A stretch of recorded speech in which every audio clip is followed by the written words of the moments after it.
What does it really take to change your life? Well, for one man, the answer wasn't some grand, perfect plan or a sudden flash of inspiration. Nope, it was a single step, followed by millions more. So let's follow his journey and see how something this massive actually begins.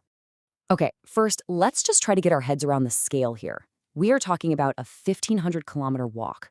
That's pretty much the entire length of Thailand, from Chiang Mai way up in the north, all the way down to Phuket in the south. I mean, that is a truly epic undertaking, all on foot. But this isn't just some crazy physical challenge for the sake of it. The man doing this walk, his name is TJ, and he calls it a deliberate transition point in my life. So this whole journey is intentional, it's deeply personal, and there's a really profound purpose behind every single mile. So here he is. This is TJ. And he's doing this solo trek with a mission, one that's dedicated to something incredibly powerful: recovery. He's channeling this immense physical act into a symbol for a much deeper, personal transformation. Okay, but let's be real. How do you even start a 1,500-kilometer journey? It just feels impossible, right? Well, it all comes down to the simple but pretty incredible power of day one. And what's so fascinating is his mindset right from the absolute start. On his very first day, he says this: "I wanted to show you how easy it is to make the first step in changing the rest of your life." See, the focus isn't on the monumental goal at the end, but on how simple and accessible the beginning is. And his plan? I mean, you can barely even call it a plan. It's so basic. It's not some complex formula. It's just this. Step 1, make a decision. Step 2, put one foot forward. And step 3, just repeat. That's it. That is the entire plan. And this just hammers that idea home. As TJ says, it's not that hard, but if you never do it, you'll never get there. It's such a powerful reminder that a lot of the time, the biggest barrier is just starting in the first place. So this is it. This is how real change gets going. Not with some perfectly polished strategy, not waiting for that moment you finally have it all together. It just starts with a single, simple, and maybe even kind of clumsy first step. All right, so we've talked about the philosophy of that first step.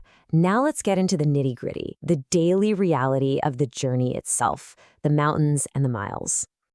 And this is where the theory meets the road, literally. Just look at the contrast here from one of his check-ins. One day, the terrain is flat, but he's feeling under the weather, and he still pushes through 19 miles. Then the very next day, he's in the mountains, where the going is way tougher. Every single day brings a completely new and unpredictable challenge. So what's his attitude in the face of all this? It's this: we keep moving, see how it all shakes out. There's no grand prediction, no guarantee that the day's going to be a success. It's just a simple, powerful commitment to keep putting one foot in front of the other and see what happens. That's resilience in action, right there. So what's the bigger picture here? What can we all take away from TJ's trek? Well, it comes down to this core principle. Any great change, it just begins with movement. The whole journey is about transformation, which, by definition, is a thorough or dramatic change. But what this story shows us is that this huge, dramatic change starts somewhere incredibly, almost deceptively simple. And honestly, if you take away just one thing from all this, let it be this. There's a moment at the beginning of any real transformation that feels almost too simple to matter. Just movement. It's not the big speech, it's not the perfect plan. It's the physical act of just starting to move. So you've got these massive, intimidating numbers: 1,500 kilometers, 13 weeks. They seem almost impossible when you look at them from the outside. But they all boil down to that one thing we've been talking about: taking that first simple step. Which brings it all back to us, doesn't it? TJ's journey is his own, but the principle is universal. And it leaves us with a pretty powerful question to ask ourselves, for whatever our goal might be. What is your first step?